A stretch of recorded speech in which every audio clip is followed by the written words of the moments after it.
We got to move on, though. Let's talk about the main event. They get the back seat today. Alexandre Pantoja defeated Steve Erceg, via unanimous decision. However, this fight was closer than many people thought. Okay, me. But look, two judges did have it 2-2 going into round 5. One judge had Erceg down 3-1, so he was drawing dead.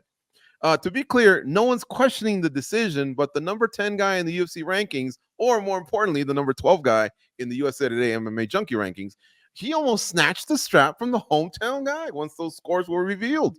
Danny, what did you think of the result? Like, did it kind of catch you off guard that it was a lot closer than it appeared to be? No, not at all. I actually agree completely with the scorecards. I had it 48-47 favoring the champion, Pantoja. And I had it, he won the first. I thought then he lost the second, although the second was very close. Then I thought he won again the third and then lost the fourth. So I thought it was a one round fight going into the fifth. So I agree with the 48-47 scorecard. Now the 49-46, I didn't score it that way, but I definitely see the case. That second round was probably the closest round of the fight. And I think that you can make a good argument to give it to Pantoja, given the control that he had. Now, Erceg did have better shots, but they weren't many, but I still gave the round to him. So I think that the scoring of this fight was perfect. I don't have a problem with 48-47 Pantoja or 49-46 Pantoja. I do have an issue with the people that are saying that this was a robbery. I feel like those people probably had money on the fight, because I have seen those comments and there have been a lot of them. I don't know how you score the fight 48-47 for Erceg. I just don't see it at all. Yeah, no, pay them no mind. It was not a robbery. I think you laid it out perfectly. Even John Anik hinted that 2, 3, and 4 could possibly be going to Erceg. I thought that was a bit off. But I definitely thought it was 2-2, but it could be 3-1, just like the judges scored it. And did you see Erceg's reaction when they said 48-47? I think he knew that those unnecessary takedowns was probably what cost them the fight. I think Goes told me that Cody Stamen, what did he say, Goes? Taking down Pantoja is like taking yourself down. How bad did Erceg blow it, Goes? But is he still a new player to be taken serious at 125? I think you could say he's a player, because it definitely didn't look like a number 10 fighting a champion, right? And that's what he was. But yeah, he blew it big time. And I think he knew it right away.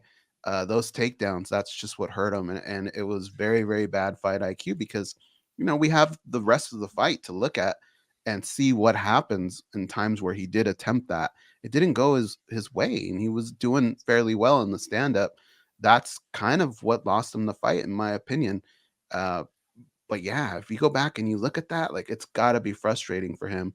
But you're in a division where at the top, a lot of the guys have fought each other. So you have room, just kind of take a couple fights, maybe 1 or 2. You could be right back into that mix depending on how things play out. Yeah, dude, I have to say, like, that mistake is up there with like Valentina Shevchenko's like failed head and arm throw on Amanda Nunes in the rematch. Thiago Alves shot on Martin Kampmann after just mauling him in, I think it was like in Australia or something, over like Chris Weidman's spinning kick against Luke Rockhold. Yeah, I mean, it's up there. The spinning back fist from Chael Sonnen on Anderson Silva on the rematch. It's up there, man. I mean, the fight, again, I had it 2-2 going into the fifth. And as you said, George, like, Pantoja is a stud grappler. If he's going to shine anywhere while exhausted, is going to be in the grappling department. Like, why the hell would you choose to wrestle him? And over the course of the fight, Erceg proved that he was the better striker. Not by a ton, but he had enough edge to make a difference in certain rounds. So huge mistake by Erceg, and I think he's going to learn from that. I think that comes with experience. I mean, the dude has, 12 fights on his record. Pantoja has probably double that. So I think it's just an experience factor. But like Go said, it definitely didn't look like number 10 in there. This might be one of those weird cases. I'm curious to see how the rankings look come Tuesday on the UFC site, just because I feel like, yeah, you lose that, but how the hell does he not go up? How the hell does he not get close to the top 5? He's certainly that type of quality. Yeah, I mean, the guy had blood trickling down his eyes. He was crimson, and he was winning the stand-up.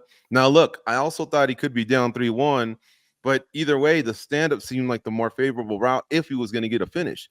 I mean, Pantoja on the ground is a nightmare, guys. So why you would go down? And by the way, they were really nice takedowns, but those should have been in the first, right? Planted in his head that I got this, in my toolbox. But late, it was bad fighter IQ. maybe as bad as Daniel Cormier not covering up after like the 25th in a row body shot that Stipe Miocic gave him in the second fight. But anyway, listen, no, hats off to Steve Erceg. We're kind of coming down a little hard on him. Mike, let's go back to you. This is your specialty. This is your wheelhouse. What's next for Pantoja? For those that haven't seen the matchmaker pieces or your activity on social media, where do you guide him? Does he have options, or is there a clear number one? I think there's options right now. I don't think there's a clear number one. That's kind of why this fight came together in the first place, right? Where he's fighting the number 10 ranked guy on this fight, just because flyweight is not got a lot of compelling contenders at the moment. I mean, Pantoja, I think now is like, was it 7-0 in the UFC against fighters ranked in the top 10? So like he is being crushing all these guys, and it just whittles things down big time. And I thought when he said post-fight that he is now looking to take a bit of a break, that seemed perfectly timed for me, to be honest, because he fought in July, won the title, defended it in December, and then here we are in April, May rather, defends it again. And no one super stands out. I mean, Brandon Moreno's taking his break. Brandon Royval, I guess you could do that fight again, but we saw it not that long ago. Amir Albazi who probably does deserve a shot, but dealing with a serious neck injury. He got a pretty intense surgery not that long ago. I don't know what his timeline to return looks like at this point. Alex Perez, I don't think he's done enough. And then you go down to Muhammad Makayev, who I think is probably going to be next, but he'll likely fight in Abu Dhabi first or Saudi Arabia, one of those two cards in the summer. And I think that locks him up his title shot. Manel Kape was calling for it. I need to see him make weight, and I think the UFC would like to see him make weight before they go to a title shot. So that pretty much does it in terms of like the guys who are right there and available right now. Unless Davidson Figueiredo wants to come back down or something, but I don't see that happening when he's on a nice run at 135. So yeah, it's kind of slim pickings. I mean, I think like the fairy tale option at this point, you see Demetrius Johnson out there the past couple of days taking a couple shots at Pantoja's performance, saying the UFC shouldn't headline cards with flyweights anymore as long as he's the champion. Just some digs at the division he really built up there. I don't know what DJ's contract status is with one and all that stuff, but man, if we could get him back for one more, that would be pretty amazing to do him versus Pantoja. And I guess the other flyer would be Kyoji Horiguchi, who I know is trying to get out of his PFL/Bellator deal and would love to come back to the UFC. I think that would be awesome as well. But yeah, the two most interesting fights are guys that are not on the roster right now. Yeah. So it's a tricky time. Danny, real quick. I would love to see DJ back in the UFC. I know he's doing his own thing at one championship, but man, wouldn't it be kind of poetic or funny that the guy that they blame for lack of promotion for the division and they were about to kill the division because of him, now he comes back and he can easily save that. I mean, he's easily like the most exciting fight that you can make right now, at least on the title level. So that'd be lovely. I'd love to see DJ back in the UFC. Danny, he's also easily the greatest flyweight ever. No Has argument Pantoja on that. become number 2?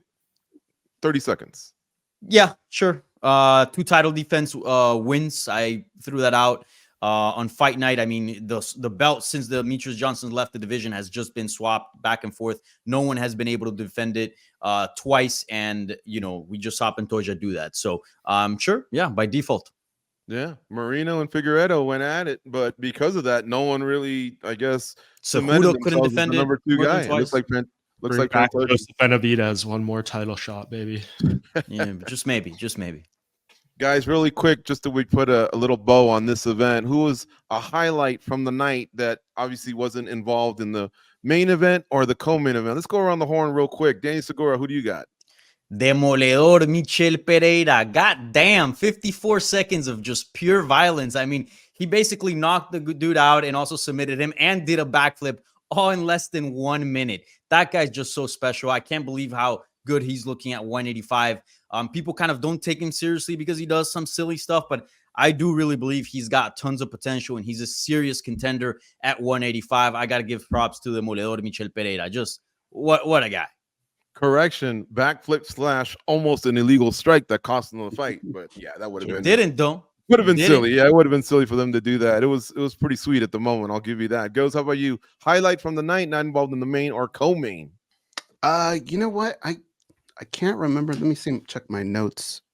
I gotta go with Kyle of Ohio, guys. Come on, dude. This kid He's such a menace, man. And Paul Craig is no joke, dude. That guy is really, really big for that division. And it took him a while, but he figured out the puzzle. And I love that he didn't panic. He went for a shot when he got it, and he finished the fight. And dude, when you give him a mic, the dude's very charismatic. I love watching this guy fight. He looked good during Embedded. He backed it up. Fighting nerds are in the house. How about you, Mike Vaughn? Those are two great choices. I'll go with Mauricio Rufy, who was not only compared to Conor McGregor by Dean Thomas. Daniel Cormier said it was one of the best debuts in recent memory. A lot of hyperbole for that guy. Jamie Malarkey, a tough fighter. So for him to beat him like he did, that was pretty impressive stuff. A lot of big expectations set on him by the people on the broadcast for this. We'll see if he can live up to it. I mean, he takes the baton in the post-fight interview and tells Islam Makhachev his throne is under threat. That's just a bold thing to say after making your UFC debut, man. So I think all in all went very well for him, but the bar has been set. He needs to continue performances like this because if he doesn't, that just gives you a lot of ammunition to crap on a guy like that. Yeah, I'll make mine quick. Mittelplick. Oral by, man. That guy was relentless. I love fighters that are relentless. And to fight a Brazilian in Brazil and always have an answer for when they were trying to come back at you, that's not an easy task for sure. So Orlby gets my vote there for, you know, highlight aside from the big stars of the night, which there really wasn't many big stars on paper. And this was these fighters' chance to become stars. And I think they did as much as they could. So congrats to them. We kind of pissed on the card on paper, but the fights were fun. So that's really, really cool. All right.